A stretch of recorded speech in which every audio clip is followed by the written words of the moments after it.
Hi friends, నేను మీ అమర్ని. Welcome to Sanju's food and travel channel. మీరు చూస్తున్నారు Sanju's food and travel channel. Friends, perfect మిర్చి బజ్జీ ఎలా తయారు చేయాలో నాతో పాటు మీరు కూడా నేర్చుకున్నారు. పర్ఫెక్ట్ మిర్చి బజ్జీకి 30 సంవత్సరాల అనుభవం ఉన్న ఎల్లయ్య గారు నేర్పబోతున్నారు. Let's go.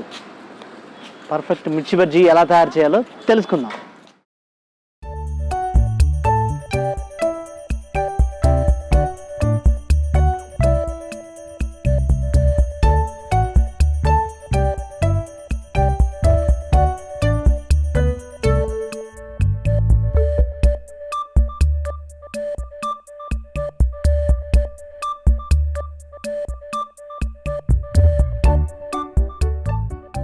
చల్లని సాయంత్రం వేడివేడిగా ఏదన్నా తినాలనిపిస్తే మనకి ముందుగా గుర్తొచ్చే స్నాక్ ఐటెం చిన్న పునుగులు, మిర్చి బజ్జీ కదా.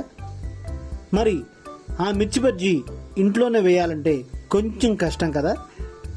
కొన్నేమో కారంగాను, మరి కొన్నేమో బజ్జీలు మరీ సన్నగా వస్తాయి. మరి మా వ్యూవర్స్ కోసం ఎంతో ఇష్టమైన మిర్చి బజ్జీని, చిన్న పునుగుల్ని 100% పర్ఫెక్ట్గా ఎలా చేయాలో 30 years ఎక్స్పీరియన్స్ ఉన్న మిర్చి బజ్జీ ఎక్స్పర్ట్ ఎల్లయ్య గారిని అడిగి తెలుసుకుందాం. ఎల్లయ్య గారు, హాయ్ చెప్పండి మా వ్యూవర్స్కి. ఎల్లయ్య గారు 30 సంవత్సరాలుగా మిర్చి బజ్జీ, చిన్న పునుగులు వేయడంలో ఎక్స్పర్ట్ అండి. ఈరోజు మన Sanju's food and travel channel request మీద మిర్చి బజ్జీ, పునుగులు ఎలా వేయాలో, వాటికి ఏమేం కావాలో, అవి అంత మంచిగా రావడానికి సీక్రెట్ ఏంటో మంచి మంచి టిప్స్ మనకు చెప్పబోతున్నారండి. ముందుగా మిర్చి బజ్జీ పిండికి కావాల్సిన పదార్థాలు ఏంటో చూద్దాం. పచ్చిశనగపప్పు 1 kg, బరకగా పిండిని మిల్లులో పట్టించుకోవాలి. 2 స్పూన్లు ఉప్పు, 1/2 స్పూను తినే సోడా, 1/2 స్పూను వాము. పిండిని జారుగా కలుపుకోవడానికి సరిపడినంత నీరుని పెట్టుకోండి. చెంకీ పచ్చిమిర్చి, మీడియం సైజ్ మిర్చిని 70 నుంచి 80 పీసులు పెట్టుకోవాలి. మార్కెట్లో చెంకీ మిర్చి అని అడిగితే ఇస్తారట. పచ్చిమిర్చి ఊరబెట్టడానికి వాము 50 గ్రాములు, తగినంత ఉప్పు, డీప్ ఫ్రైకి కావాల్సినంత ఆయిల్ని దగ్గర పెట్టుకోవాలి. మిర్చి బజ్జీలో పెట్టే మిర్చిని ఆ రోజు ఉదయమే రెడీ చేసుకోవాలంట. ఎలా చేస్తారో చూద్దామా. ఈ విధంగా మిర్చిలో ముందు భాగాన్ని కొద్దిగా కట్ చేసుకొని మధ్యలో బ్లేడ్తో ఘాట్లు పెట్టుకుంటారు. ఈ చెంకీ మిర్చి ఆల్మోస్ట్ ఒకే సైజులో ఉంటాయండి, అందుకే వీళ్ళు చూజ్ చేసుకుంటారు. ఈ మిర్చి బజ్జీకి చెంకీ మిర్చి అయితే అటు కారం ఎక్కువ లేకుండా, కారం తక్కువ లేకుండా పర్ఫెక్ట్గా సరిపోతుందంటండి. చిల్లులున్న ప్లాస్టిక్ డబ్బాలో ఇలా వేసి నెమ్మదిగా కిందకి పైకి అనడం వల్ల మిర్చిలో ఉన్న గింజలన్నీ కింద పడిపోతాయి. ఎక్కువసార్లు ఊపకండి సుమా, మిర్చి డ్యామేజ్ అయ్యే అవకాశం ఉంది. ఇప్పుడు మీరు చూస్తున్నారు కదా, ఆ మిర్చికి తగినంత వాము, ఉప్పు కలుపుకొని వాటిని పైకి కిందకి అనుకొని పొద్దున్నే ఈ మిర్చిని ఒక డబ్బాలో అలా ప్రిజర్వ్ చేసుకుంటారు. సాయంత్రానికి ఆ మిర్చి ఊర మిర్చి అయ్యి మిర్చి బజ్జీ చేయడానికి రెడీ అవుతుంది.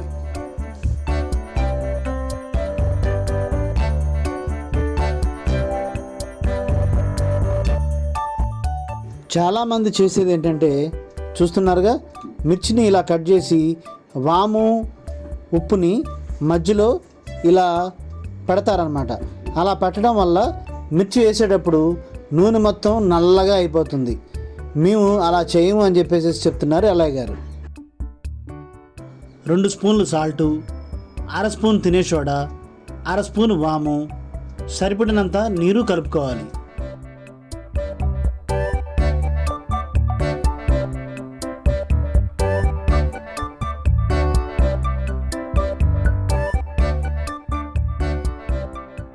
పచ్చిశనగపప్పు పిండి పట్టించేటప్పుడు బజ్జీకి అని చెప్తే లైట్ బరకగా పిండి ఆడిస్తారంట. బరకగా పట్టించిన శనగపిండిని 1 kg తీసుకోవాలి. ఈ విధంగా పిండి కలుపుకోగానే 10 నిమిషాల్లోనే మనం బజ్జీలు వేసేయాలంట. మనకు బజ్జీలు గోల్డెన్ కలర్ రావాలంటే ఈ చిట్కా తప్పనిసరి. చూస్తున్నారుగా ఏ విధంగా పిండి కలుపుతున్నారో.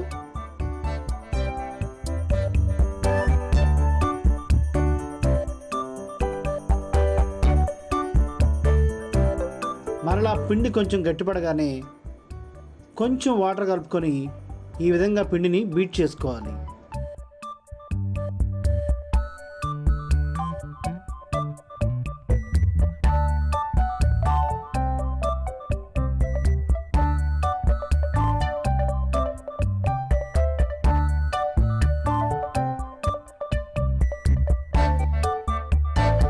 ఇప్పుడు కళాయి పెట్టుకొని తగినంత నూనె పోసుకొని మొత్తం బజ్జీల్ని ఈ విధంగా వేసుకోవాలి.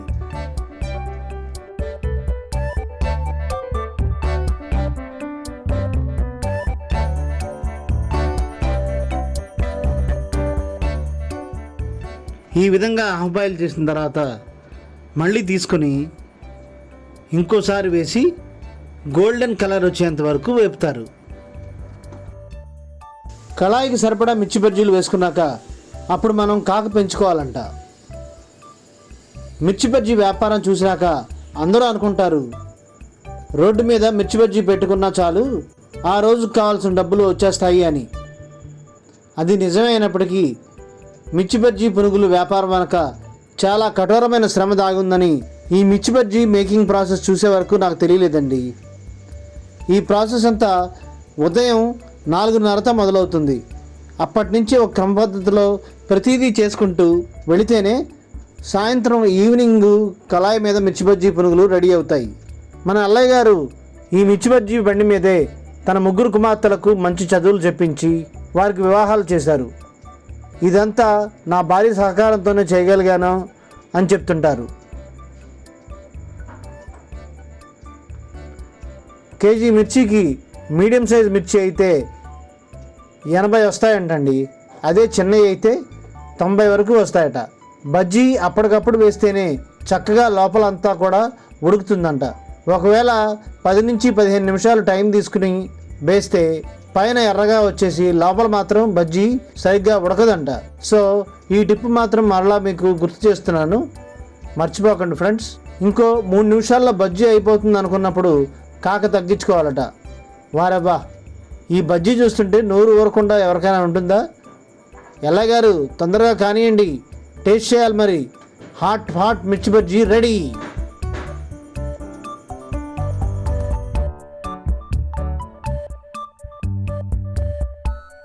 ఇక్కడ పునుగులు అంతా టిఫిన్ బాగుంటుందండి. మేము 10 సంవత్సరాల నుంచి ఇక్కడే తీసుకుని వెళ్తున్నాం. మేము ఉండేది నిడమానూరు అయినా సరే వెళ్ళేటప్పుడు ఏదో ఒక పని చూసుకొని వచ్చినప్పుడల్లా ఇక్కడ నుంచి టిఫిన్ తీసుకొని వెళ్తాం అక్కడికి. అంత బాగుంటుందండి టిఫిన్ మాత్రం. చట్నీ కూడా చాలా బాగుంటుందండి. స్పెషలిస్ట్ టమాటా చట్నీ అయితే చాలా బాగుంటుంది. నేను నరేష్ అండి. ఇక్కడ సీతారాంపురం టింబో మర్చెంట్ డిపో పక్కనే ఉంటుందండి. ఇది బజ్జీలు పునుగులు అమ్ముతారు వీళ్ళు. చాలా బాగుంటుందని మా ఫ్రెండ్ చెప్తే నేను ఇప్పుడే వచ్చి తీసుకోవడానికి వచ్చాను. సో ఒకసారి చాలా బాగుంటుందని, అంటే చాలా క్రౌడ్ చూసాక నాకు అర్థమవుతుంది. ఫ్రెండ్స్, ఎల్లయ్య గారి టిఫిన్స్ పునుగు మిర్చి బజ్జీని ఎంతో లైక్ చేస్తూ ఎప్పటి నుంచో తింటున్న రాజు గారిని ఇప్పుడు మనం వారి ఒపీనియన్ అడిగి తెలుసుకుందాం. రాజు గారు నమస్తే అండి. వస్తుంది. యాక్చువల్లీ పుట్టి పెరిగింది ఎక్కడారండి. అప్పటి నుండి నాకు ఊహ తెలిసిన దగ్గర తింటున్నానండి. తప్పించిందంటే ఆల్మోస్ట్ నాకు 16 సంవత్సరాల దగ్గర నుండి ఇక్కడ తింటున్నా. విజయవాడలో గల చుట్టుకుంట బిఎస్ఎల్ ఆఫీస్ దగ్గర నుండి బిఫోర్ పెట్రోల్ బంక్ మంచి సందులో ఉండే ఈ యొక్క పురుగులు బజ్జీల బండి దగ్గర తినగలిగితే మీ యొక్క అదృష్టం అంతే. ఇప్పుడు పురుగుల బండికి కావాల్సిన పదార్థాలు చూద్దాం. 1 కేజీ బియ్యానికి 200 గ్రాముల మినపప్పు, సరిపడినంత ఉప్పు, చిటికెడు తినే సోడా, సరిపడినంత నీరు. ఇక్కడ మన అల్లయ్య గారు 15 కేజీల బియ్యానికి 5 కేజీల మినపప్పు తీసుకున్నారండి. అంటే 1:5 రేషియో. అంటే 1 కేజీ మినపప్పుకి 5 కేజీల బియ్యం అన్నమాట. ఇప్పుడు పురుగుల పిండి ప్రొసీజర్ చూద్దాం. మినపలు నైట్ నానబెట్టామండి. బియ్యం సపరేట్ నానబెడతాం, మినపలు సపరేట్గా నానబెట్టాం. అయిపోయింది, రుబ్బింగ్ చేసాం. మినపిండి గ్రైండ్ రుబ్బింగ్ చేసాం. బియ్యం తడిపిండి ఆడించుకొచ్చాం పిండి మరకి. ఇప్పుడు దానికి సరిపడా ఉప్పు వేసి కలపాలి. ఉప్పు దీనికి తగినంత. మినపగులు 3 కిలోలు, బియ్యం 15 కిలోలు. ముందు రోజు నైట్ బియ్యాన్ని నానబెట్టి మరుసటి రోజు నీరు వడగట్టి ఒక 10 నిమిషాలు ఆరబెట్టి ఆ బియ్యాన్ని తడిపిండి అంటే అరిసెల పిండిలాగా మరపట్టించుకోవాలి. దానిలో 6 గంటలు నానబెట్టిన మినపప్పును రుబ్బుకొని ఆ పిండిని కొంచెం తినే సోడా ఉప్పుని సరిపడా ఉప్పుని నెమ్మదిగా బాగా కలిపి పెట్టాలి. చలికాలం అయితే 4 నుంచి 5 గంటలు, ఎండాకాలం అయితే 2 నుంచి 3 గంటలు పులియబెడితే సరిపోతుందండి. మన పునుగుల పిండి రెడీ.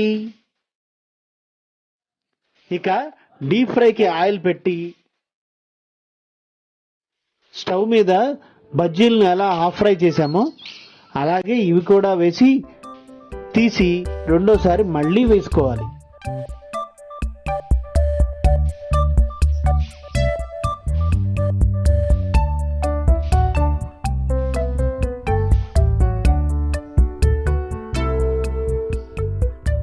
చూస్తున్నారుగా ఎంత మంచి కలర్తో చిన్న చిన్న పునుగులు రెడీ అయ్యాయో.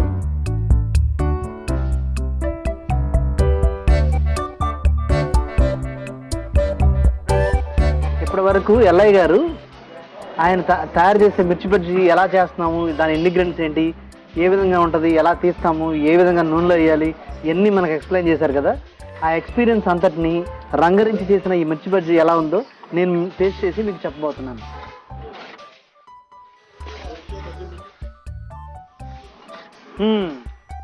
నిజంగా సూపర్ అండి. ఫ్రెండ్స్, మీరు ఎప్పుడైనా విజయవాడకు వస్తే, అది చుట్టుకుంటకు వస్తే, ఇక్కడ ఎవరిని అడిగినా ఎల్లయ్య గారి మిర్చి బజ్జీ పునుగు అని ఎవరిని అడిగినా కానీ ఇక్కడ తీసుకొస్తారు. పెట్రోల్ బంక్ పక్కనే ఆనుకుని ఉన్న సందులో ఈ మిర్చి బండి ఉందండి.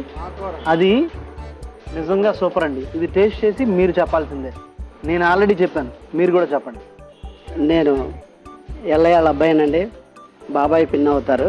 మా బండి కాడ నుంచి దగ్గర గత 2005లో స్టార్ట్ చేశారు. ఇక్కడ బాబాయ్ 30 ఏళ్ళకి వేరే చోట పనిచేస్తూ 2005లో స్టార్ట్ చేసినప్పుడు ఇక్కడ కాలేజీలు ఉండేవి. ఆ కాలేజీలో పిల్లలు ఎవరైతే తినేవాళ్ళు ఉన్నారో బజ్జీలు పునుగులు టేస్ట్ అలవాటు అయిన వాళ్ళల్లా ఈ రోజుకి కూడా అమెరికాలోని అనేక రకాల దేశాల్లో జాబ్ చేస్తూ ఎప్పుడు ఈ కృష్ణా జిల్లా విజయవాడ వచ్చినా కానీ కంపల్సరీగా ఇక్కడే పునుగులు బజ్జీలు తినేయాలనేటి వాళ్ళ మనసులో ఆలోచన ఉండి ఈరోజు విజయవాడ సరౌండింగ్లో అన్ని ఏరియాల నుంచి కూడా ఇక్కడ కంపల్సరీగా కూడా ఆయన చేసే విధానం, కలిపే విధానంలో ప్రతి ఒక్క పని కూడా మనం జనాలకు ప్రేమగా పెట్టాలి అనేటువంటి ఆలోచనలోనే ఆ రోజు స్టార్ట్ చేసినప్పటి నుంచి ఈ రోజుకి కూడా ఆయన చెయ్యి ఎప్పుడు మారలేదు. ఆ చెయ్యి ఒకే చెయ్యి మీద నడుస్తుంది కాబట్టి ఈరోజు ఒకే క్వాలిటీ, ఒకే విధానం, చట్నీలు కానీ ఆ బజ్జీ పిండి కలపడం కానీ అందరూ బజ్జీలు వేస్తారు. కాకపోతే ఏంటంటే ఆయన చేసే విధానంలో, కలిపే విధానంలో ఖచ్చితంగా కూడా ఆయన ఎప్పుడు కూడా ప్రేమగా చేయాలనే ఆలోచన ఉంటుంది. అందుకని ఈరోజు ఎక్కడెక్కడి నుంచో జనాలు రావడం జరుగుతుంది. అలాగే ఉదయం లేచిన కానించి మా పిన్ని కూడా ప్రతి ఐటమ్ కూడా పిండి కడగడం కానీ, పప్పు కడిగే విధానంలో కానీ, బియ్యం కడిగే విధానంలో కానీ ఏదైనా కూడా క్వాలిటీగా ఉండాలి, జనాలకు క్వాలిటీగా పెట్టాలనే ఉద్దేశంలో ఈరోజు పెట్టి 15 ఏళ్ళు దాటి ఇప్పుడు 18వ సంవత్సరం ఎంటర్ అవుతుంది. అయినా కూడా ఈ రోజుకి మా వ్యాపారం 10 రోజులు కట్టేసి పెట్టినా కానీ ఆ వ్యాపారం ఉండడానికి కారణం ఏంటంటే ఆయన చేసే ప్రతి పనిలో క్వాలిటీ. అందుకని ఈరోజు జనాలు ఎక్కడెక్కడి నుంచి వస్తున్నారు. టమాటా చట్నీ చాలామంది చేస్తారు, కానీ అది చేసే విధానం అనేది ఇక్కడ లాజిక్ ఎవరికి తెలియదు. అంటే ఒక వ్యక్తి సపోజ్ ఒక ఇంట్లో చాలామంది ప్రేమగా పెట్టాలని ఉట్టి రసం కానీ సాంబార్ కానీ తాలింపు పెడితే చాలా క్వాలిటీగా బాగుంటుంది. సాయంత్రం 4 మేము స్టార్ట్ చేసినప్పటి నుంచి నైట్ 9:30, 10 అయినా కానీ ఆ వ్యాపారం ఉండడానికి కారణం ఏంటంటే ఆయన ప్రతి వ్యక్తికి కూడా చేసే విధానంలో మంచి క్వాలిటీ, మంచి ఫుడ్ పెట్టాలి. ఎక్కడైనా సరే ఈ ఒక ఫుడ్ ఐటమ్ చేసే ఫీల్డ్లో ఎప్పుడైతే మేము ఎదటి వ్యక్తి ప్రేమగా తినాలనే ఆలోచన విధానంలో చేశారో ఎక్కడికి వెళ్ళినా క్వాలిటీ అనేది ఎప్పుడు కూడా ఉంటుందండి. ముఖ్య ఉద్దేశం ఏంటంటే తినే వ్యక్తి బాగుంది అనుకునే విధంగా చేయటమే అతనిలో ఉన్న క్వాలిటీ. ఆ క్వాలిటీ మా బాబాయ్ పిన్ని కూడా ఉదయం సాయంత్రం వరకు కష్టపడే విషయంలో కానీ ఆ క్వాలిటీ ఎక్కడ చెడిపోకుండా చేయడం కానీ ఆయనకు ఉండేటువంటి ఆ 2 ఐటమే. చాలామంది 10 రకాల 5 రకాల ఐటమ్ పెట్టుకొని చేస్తారు, కానీ మా దగ్గర ఉన్నాయి 2 ఐటమే. 3 ఐటమ్ పెట్టడానికి కూడా అవకాశం ఉండదు. ఒక ఐటమ్ బజ్జీ వేసేసరి కళాయిలో మళ్ళీ పునుగు అయిపోద్ది, పునుగు వేసేసరి బజ్జీ అయిపోద్ది. 2 ఐటమ్ కూడా క్వాలిటీ ఎక్కడ తగ్గకోకుండా చూసుకోవడమే ఆయన ముఖ్య. మరిన్ని వీడియోల కోసం సంజూస్ ఫుడ్ అండ్ ట్రావెల్ ఛానల్ని సబ్స్క్రైబ్ చేయండి, లైక్ చేయండి, షేర్ చేయండి. Signing out, me Amar for Sanju's food and travel channel.